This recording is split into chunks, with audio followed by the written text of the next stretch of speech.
For Abraham. Everyone, do I need the mic? No, I don't need. Wonderful seeing many familiar faces, so welcome to you, new friends and all. So today we're speaking about creation, co-creation through student and staff coaching partnerships. And I think I see how the grouping of these presentations are. It runs a good line. So basically what we were looking at is an aspect of sort of a view how we saw coaching and partnership between students and staff. And today, my fellow presenters, we have Daniel Tate, Chair of the RTC, Sean Abrams, Manager, ResLife, myself, and ResLife as well, Senior Coordinator.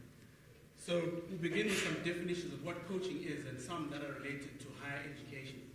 And one that stuck out for us was from Kappenberg, a facilitated one-on-one, mutually designed relationship between a coach and a university contributor, change that to a student, focusing on skills building, performance enhancement, and career development. And I think we could end there. That's what university is for: performance enhancement, career development, as well as skills building. And as we see in other definitions, such as the ICF, they say that coaching in aspect is outcomes and emphasis of self-directed learning, goal setting, and goal planning. What we're saying is not that all of us should become coaches, no. There is some aspect of coaching that's really happening among staff, among students, but what we want to highlight here is when the two come together, when it happens between staff and students, yes, we all have full schedules, yes, we have many KPAs and what have you, but just want to share what can happen if effective means of communication and coaching take place. And what we're focusing on coaching here is that, yes, there are challenges, as I spoke, time challenges, meeting. I think fellow Gary spoke about the challenges of mentors meeting. Same with coaching. I think as staff members, we think, where would I find time to meet with the student? And students don't come with one challenge, it's a whole bag of challenges. But what we're saying is that if a perspective is shared and a view is open for that, a lot of possibilities can be done, and Daniel will share on these. And the comments that the coaching mentors of South Africa said, it's a professional, outcomes-driven learning, develop an individual so that they might achieve specific and perform at an effective level. So that's what coaching can achieve. And as we'll show, it has endless possibilities. And what we're looking at now is what happens in ResLife, when staff took some time out and said, you know what, I'm going to walk with these students a certain mile. And globally, we all agree that high institutions are facing a lot of pressure, whether financially, whether it's to produce research excellence, whether it's to provide a student experience. And some institutions globally have looked at coaching and said, you know, we'll give coaching a chance, whether academic coaching, and we do recognize the different support services, career, counselor, curriculum advisor, as well as mentors, tutors. But we're saying coaching is something a bit different. I think in a certain language, coaching means transportation. That's taking someone from one place to another. And this is what we want to show today. And Carol Dweck, who's a proponent of growth mindset, speaks about our talents, personality, and traits. Are those fixed? You can answer that for yourself. Or can they be developed? And this focuses on mindset, on how people, or students, or staff look at challenges or look at situations. That do they say, okay, I'm only able to do so much and that's it. So basically it's a theory that looks at fixed versus growth mindsets. And I won't go into it, some of you know it, I think I need to speak about it a lot more. So basically it's saying that fixed mindset is saying, you know what, this is who I am, I can't do anything more, and avoiding challenges. Growth mindset embraces challenges and says, you know what, I will try, I will develop. And as such, the purpose of the student leader coaching in our aspect looked at student engagement, saying quality engagement between myself and key student leaders, not the whole 200 class of 200 that some of you have, but key student leaders who went on to coach other students. And this was done through innovative tools. It was not all meetings, not all emails. Emails are good, Villa's good, but we said this needs something special. And we looked at a tool that Daniel will look at, Trello, sort of project management, Slack, which Daniel named WhatsApp on steroids because all of us use WhatsApp, but this is more for professional, even Fortune 500 companies use it. And we'll look at some teaching and learning practices we can gain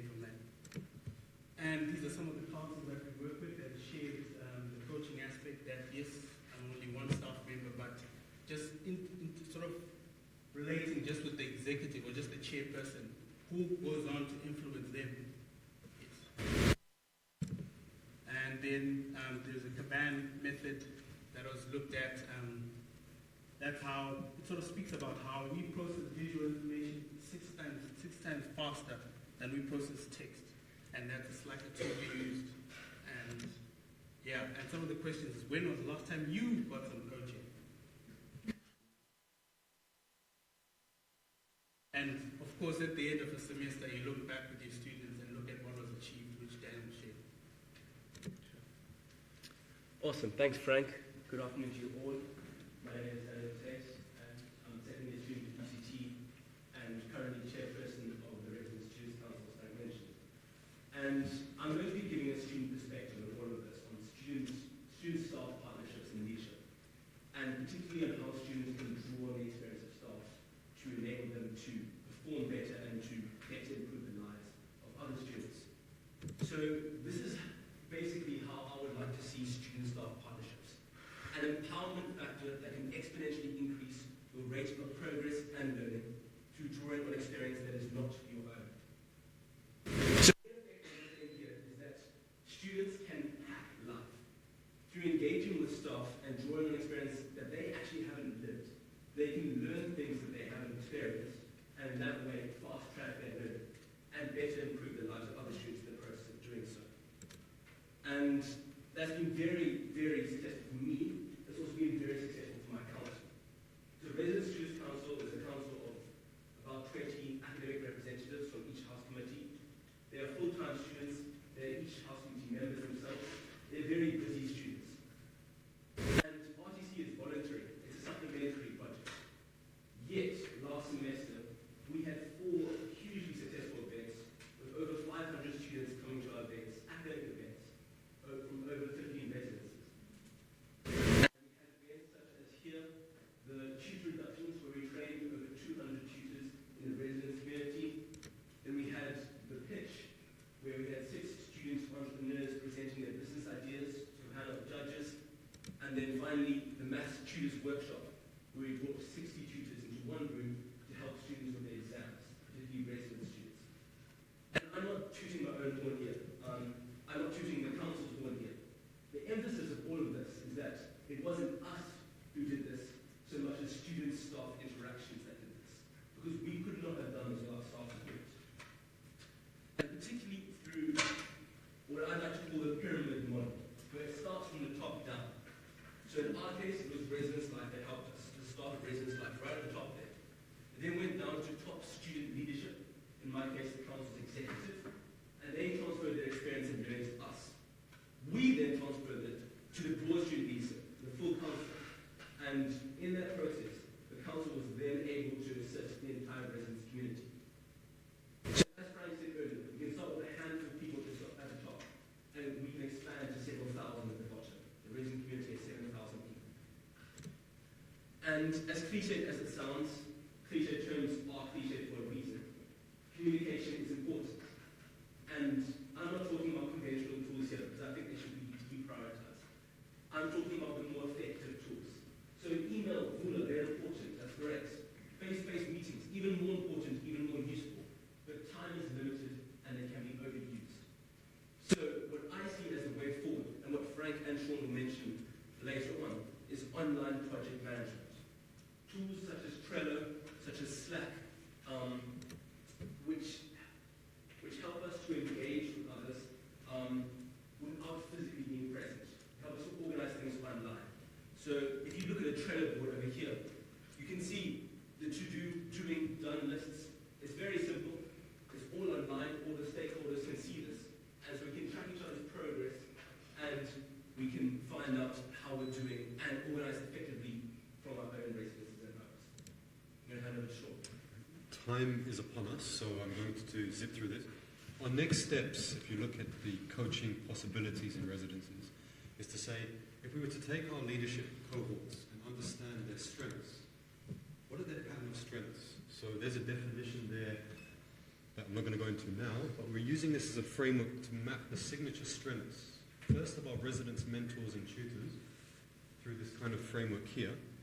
And very briefly, what we found, the top strengths of our mentors and tutors are integrity, the ability to be loving or caring, the ability to be hopeful and cultivate hope, and the ability to bring in humor. And that's quite suitable in a mentoring and tutoring context. But the question then is, with those signature strengths and others, how do you then coach or cultivate those pattern strengths in your leaders more? I'll hand over to Frank to close. In closing, it's just repeating that question, that where are we getting that direction in terms of who's coaching us? And I know departments are different, there's training and development, and as well, how are you passing on that to whatever student cohort that sort of looks to you for that guidance? And I'll just leave that with you. Who's coaching you and who are you coaching? So this is a call to both students and staff. It's a call to staff to interact and actively reach out to students, but it's also a call to students to approach staff for help with leadership. Because for me, I perceive something of an alienation from student leadership bodies from UCT staff. And I see that alienation has to be broken if we want to see meaningful change in UCT. So let's cooperate to see a better UCT in the future. Thank you very much.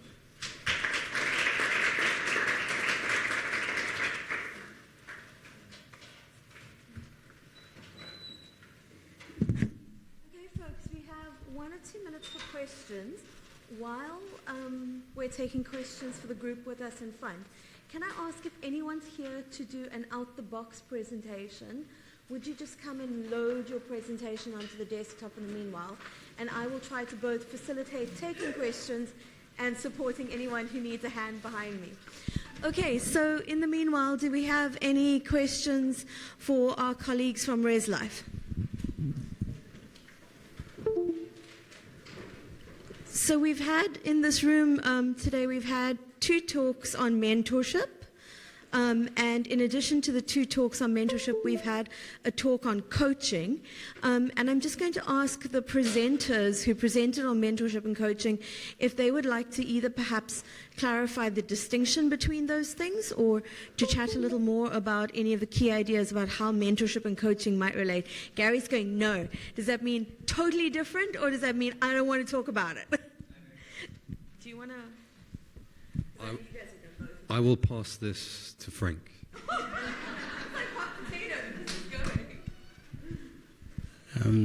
It is slightly different. Coaching, mentoring is more, I don't have the definition for it, but it's more that close guided sort of guidance leadership with almost peers, you know, or not. But coaching is more aspect of taking, it's defined basically saying I'm taking you from point A to point B, or it's just a relationship that's defined by both parties and is sort of, yeah, it has a time frame usually in coaching. And I think it has outcomes expected at the end, so it's a bit more structured. Mentoring is, okay, come with all of, you know, coaching could be more specific to your department. And I think some of the authors in the sort of international coaching academic space, they sort of give some guidance of saying maybe separation, for example, of PhD supervision with coaching, so that coaching is not the same thing as supervision, or undergraduate, that giving more time for reflection. And for staff, you know, sort of there should be some, whether training or input given about guidelines on what coaching. It's as simple as even questions, posing questions to students that sort of start that process of thinking. I don't know from Daniel what coaching difference from mentoring. I personally, although I don't have much experience in this field, I feel like mentoring could be more relational. So in coaching, you could avoid having a strong relationship with the person you are coaching. With mentoring, I don't see that as being possible. Although in both, I emphasize that a strong relationship is important. I feel like coaching is far more educational, mentoring is far more supportive. But there's a very vague line between the two. So thank you very, very much to Sean, Daniel, and Frank from ResLife.